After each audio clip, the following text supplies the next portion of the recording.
Saludos a todos. Desde México les habla nuevamente el ingeniero Ramón Ortiz Barrera.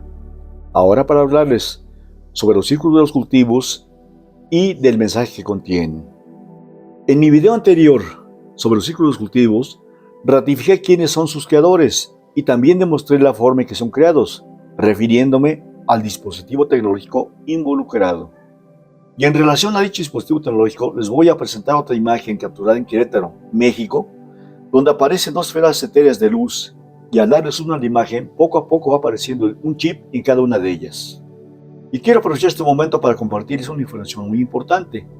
Revisando mi video titulado Agrogramas y tecnología de luz, al congelar la imagen alrededor del minuto 3,04, donde se ven dos esferas de luz en movimiento, cerca de donde se estaba formando un círculo de cultivo, en el mundialmente famoso video publicado por John Whaley en 1996, claramente se aprecia que portan un chip, lo cual confirma ya sin lugar a dudas que los círculos de los cultivos son creados por ese dispositivo tecnológico, tal como ya lo había yo establecido en mi primer video titulado Círculos de los cultivos, la tecnología de luz y el dispositivo tecnológico que los crea. Gracias, John Whaley. Y volviendo al tema del mensaje codificado en los círculos de los cultivos, basados en los que nos dicen las imágenes plasmadas en ellos, durante las casi 5 décadas transcurridas desde que se inició su aparición sistemática en Inglaterra en 1978, trataremos de dar respuesta a una de las preguntas fundamentales surgidas alrededor de este fascinante fenómeno. ¿Portan algún mensaje? Pero antes de entrar en materia, y con el propósito de reforzar el conocimiento que se tenga acerca de los ciclos de cultivo, considero muy importante hacer un breve recordatorio de los distintos tipos de imágenes conocidos hasta ahora, así como de los diferentes efectos codificados en ellos. Son imágenes donde la figura se forma por el simple contraste entre el cultivo doblado y el cultivo no doblado, como esta figura que parece representar un sistema planetario.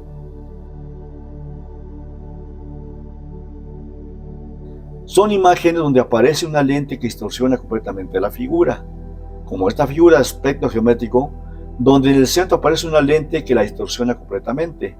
Pero además, en esta imagen hay algunos elementos de aspecto etéreo, los cuales se ven así porque están altamente energizados con algún tipo de energía electromagnética. Son imágenes donde algunos de sus componentes tienen una apariencia coloreada, como esta imagen que consta de una esfera grande de la que penden 9 esferitas etéreas de diferentes tamaños, y la esfera grande está formada por 3 componentes: un anillo etéreo, un anillo de cultivo de color verde y una esfera etérea central de color rosáceo. Son imágenes donde algunos de sus componentes están altamente energizados, dándoles un aspecto etéreo, mientras que otros componentes se ven de apariencia natural, lo cual obviamente obedece a un diseño planificado, como esta figura formada por 2 círculos y 6 componentes que convergen al centro de la imagen, y 3 componentes se ven completamente etéreos, mientras que los otros 3 se ven de apariencia natural. Son imágenes donde todos los componentes están completamente energizados, dándoles una apariencia etérea, como esta figura de aspecto dinámico, integrada por 6 cadenas de esferas de diferentes tamaños.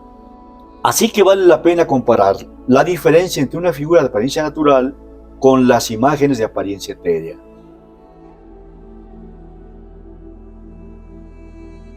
Pero además de los distintos tipos de imágenes que hemos analizado, la mayoría de ellas tiene codificada la información que les permite cambiar totalmente de apariencia respecto a la figura original, si se manipulan de una manera adecuada. Como esta figura que representa un sistema planetario, y en la imagen original, tanto la gran luna como las órbitas y los planetas empotrados en ellas, y que corresponden al cultivo doblado, dan la apariencia de ser unas cavidades de distinta forma y tamaño, observándose a un nivel inferior respecto al cultivo no doblado. Y cuando a la imagen original se le da un giro de 180 grados, la figura cambia totalmente de apariencia, y ahora, tanto la luna como los planetas y aún las órbitas que corresponden al cultivo doblado parecen tener volumen y se ven a un nivel superior respecto al cultivo no doblado. Y en esta otra imagen, compuesta por tres círculos de diferentes tamaños, formados por el cultivo doblado, claramente se aprecian a un nivel inferior respecto al cultivo no doblado. Y cuando a la imagen se le da un giro de 180 grados, la figura cambia totalmente de apariencia. Y ahora, a la izquierda de la imagen se ve como un profundo precipicio, bajo el cual aparecen las otras dos esferas menores, y el cultivo no doblado se aprecia a un nivel inferior. Bien, después de haber hecho este breve recordatorio respecto a los diferentes tipos de imágenes y de los efectos codificados en ellas, los cuales están plenamente conocidos hasta ahora, a continuación haremos un resumen de los principales aspectos relacionados con el fenómeno de los círculos de los cultivos. Como ha sido mencionado en repetidas ocasiones, el primer informe que habla sobre la aparición de un círculo de cultivo se remonta al año de 1678, cuando se publicó en Inglaterra la figura conocida como el diablo segador. Y a partir de 1978, el fenómeno de los círculos de cultivo se convirtió en un suceso sistemático que prácticamente ocurre año tras año. Aunque actualmente se considera que es un fenómeno que se presenta en la mayor parte del mundo, los reportes más abundantes ocurren en el continente europeo, donde se han reportado casos en Alemania, España, Suiza y por supuesto en Inglaterra, que es el epicentro del fenómeno a nivel mundial. En cuanto al continente americano, también se han reportado círculos de cultivo en varios países como Canadá, México y Brasil. Y en el caso de Estados Unidos, hay referencia de que aún desde las épocas de los nativos americanos ya se conocía este fenómeno. También en Oceanía hay reportes sobre la aparición de círculos de cultivos en Australia y Nueva Zelanda, y aún en Japón hay reportes de su ocurrencia.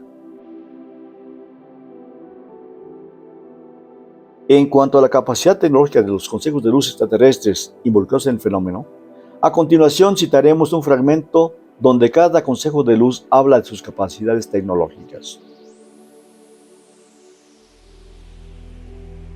En el libro de David K. Miller, Conectando con los Arturianos, Gurhan del Consejo de Andrómeda textualmente dice: "Soy Gurhan del Consejo de Andrómeda. Somos especialistas en tecnología de luz y en seres de luz. En la quinta dimensión, mediante la tecnología de luz disponible, podéis comunicaros instantáneamente con otros planetas. Y en el caso del Consejo de los Nueve, según el libro de Andrija Puharich, El misterio de Uri Geller, uno de los nueve le dice a Andrija Puharich: nosotros somos capaces de hacer casi cualquier cosa que a ustedes se les pueda ocurrir. Podemos ser visibles o invisibles".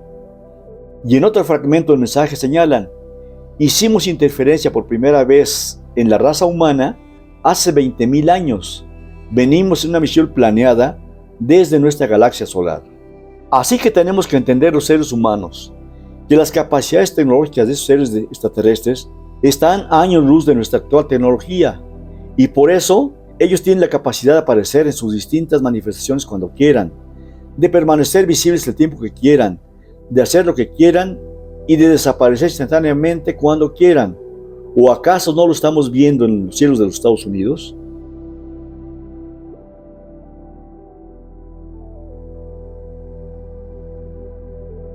Para responder cabalmente a la pregunta de que si portan algún mensaje los círculos de los cultivos, haremos un breve análisis de los diferentes tópicos representados en sus imágenes, para que de esta forma podamos argumentar mejor la respuesta. Como esta figura que claramente representa a la Gran Pirámide de Egipto. Como este sistema planetario formado por una luna y diferentes cuerpos celestes. O como este sistema planetario parecido a nuestro sistema solar y que está formado por un sol central y 9 planetas que orbitan a su alrededor. Como esta es la representación de una hormiga que se halla sobre unos círculos, o como esta figura que representa a una libélula parada sobre una esfera de aspecto etéreo, o bien esta enigmática representación de 3 aves en vuelo ascendente, las cuales se ven seguidas por 3 grupos de esferas de diferente tamaño. Y finalmente, esta figura que representa a una medusa, de la cual penden 7 raras esferitas de diferente tamaño. Como esta figura que se dice representa el virus del COVID, y de cuyo cuerpo salen 9 grandes protuberancias, o como esta imagen que se dice representa la doble cadena del ADN. Como esta figura que representa a un ser extraterrestre portando un mensaje en código binario, o como esta figura que tiene la apariencia de ser una nave extraterrestre, ya que claramente se aprecia que cuenta con una rampa para el ascenso y el descenso.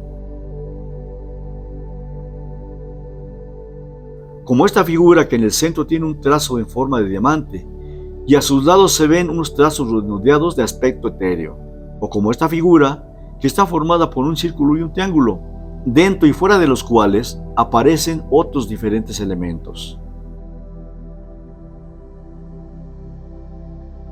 Como esta figura que hoy se dice que es una representación de pi, una imagen que curiosamente parece tener una línea tangente de aspecto rosáceo, o como esta figura de aspecto dinámico que parece ser la representación de una ecuación matemática.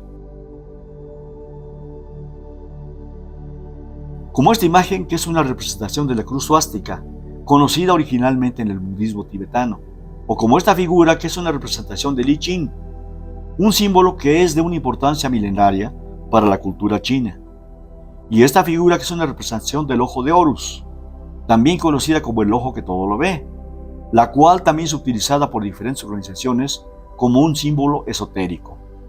Y finalmente, como esta clara representación de una hoja de cannabis, una planta que además de sus propiedades curativas y psicotrópicas, también es utilizada en rituales chamánicos. Como esta figura que indudablemente es una representación de la menorá, que es un tipo de candelabro y es muy importante para las representaciones religiosas del pueblo hebreo. Y también, en relación al pueblo judío, tenemos esta figura que es una representación esotérica del cuerpo sefirótico de Dios. Y por otra parte, también se encuentra esta figura que es una representación de la cruz cristiana, el símbolo de la redención de Jesucristo. Como esta enigmática figura que tiene toda la apariencia de un dispositivo tecnológico, o como esta otra figura que también tiene esa apariencia, o como esta figura que tiene la apariencia de ser el chip de un tablero electrónico, y finalmente, esta figura que tiene la apariencia de ser un satélite orbitando algún planeta. Como esta figura desconocida donde aparece un 9, que es el símbolo del Consejo de los 9, y esta otra enigmática figura donde también aparece el símbolo del Consejo de los 9. Sin duda, esta imagen se refiere a un portal estelar, para conectarse con otro universo, otra galaxia u otra dimensión. ¿Y en qué clase de tópico clasificaríamos esta imagen? Y como acabamos de ver, ante la diversidad de tópicos que aparecen representados en los círculos de los cultivos, no podemos decir que en este fenómeno hay un mensaje específico dirigido a la humanidad, por lo que basados en todos los elementos que hasta ahora hemos analizado, tenemos que sacar nuestras propias conclusiones, respetando lo que opinen los demás. Si la tecnología que poseen los consejos de luz, creadores de los círculos cultivos, es tan avanzada, esto nos indica que ellos tienen unas capacidades casi ilimitadas. Así que en este caso, el mensaje de ambos consejos es muy claro. Si quisieran hacerle daño a nuestro planeta o a la humanidad, ya lo hubieran hecho. O como dijo el congresista estadounidense Tim Burchett, citado por el canal Tropical Huracán de YouTube, si ellos quisieran ya nos habrían hecho polvo. ¿O acaso no lo estamos viendo en los cielos de los Estados Unidos? En cuanto a la diversidad de tópicos que hemos analizado en los ciclos de los cultivos, sin lugar a dudas, podemos decir que salvo algunas excepciones, como es el caso de la figura que simboliza la piedra de Roswell, y como en la figura de Chilbolton, que es una respuesta al mensaje que Carl Sagan y Frank Drake enviaron al espacio sideral en 1974, la mayoría de ellos se presenta sin algún orden definido. Pero sí podemos establecer que aunque aparentemente se presenten al azar, indudablemente aparecen imágenes que representan aspectos referentes al idealismo e imágenes que representan aspectos referentes al materialismo. Lo que claramente significa que para sus creadores no hay una separación y mucho menos una confrontación entre ambas corrientes. Corrientes que fueron creadas por el hombre a través de la historia de la humanidad y que lo han enfrentado por muchos siglos. Así que aquí el mensaje para la humanidad también es muy claro. Que ya dejemos a un lado ese milenario y estéril enfrentamiento entre la ciencia representando al materialismo y la religión representando al idealismo. Recordemos el triste caso de la iglesia contra Galileo. ¿O acaso hoy se enfrentaría a muerte una persona con otra, diciéndole que la primavera es mejor que el verano, porque a la primera le gusta más la primavera y a la segunda el verano? Por supuesto que no, ¿verdad? Ya que cada una de las estaciones tiene una función específica que cumplir dentro de la naturaleza. ¿O acaso alguien diría que alguna de estas dos figuras geométricas es más importante que la otra, nada más porque está formada por un mayor número de trazos? Por supuesto que no, porque las dos tienen el mismo valor geométrico. Y si decimos que se deja a un lado ese estéril enfrentamiento entre la ciencia y la religión, es porque ambas buscan las mismas respuestas. Y al respecto, aquí podemos citar a un gran científico contemporáneo, quien verdaderamente predica con el ejemplo. El destacado científico inglés John Lennox, quien tanto en Harvard como en Oxford y en cualquiera de los templos del saber de todo el mundo, declara abiertamente ser un matemático puro, pero también un convencido creyente en la existencia de Dios. ¿Y qué decir del genio Nikola Tesla, quien según sus biógrafos, además de ser un brillante científico e inventor, también era un creyente de Dios? Y finalmente, si tanto el Consejo de Andrómeda como el Consejo de los Nueve está integrado por seres de luz, el mensaje que le envían a la humanidad a través de los círculos cultivos es un mensaje de paz, de luz y de esperanza. Y por si acaso lo dudan, les sugiero que escuchen ustedes mismos este mensaje que el Consejo de los Nueve le envió a la humanidad el día 8 de agosto de 2024. Gracias, muchas gracias, y los invito a ver mis siguientes videos donde seguiremos hablando del Consejo de los Nueve a través de la historia de la humanidad.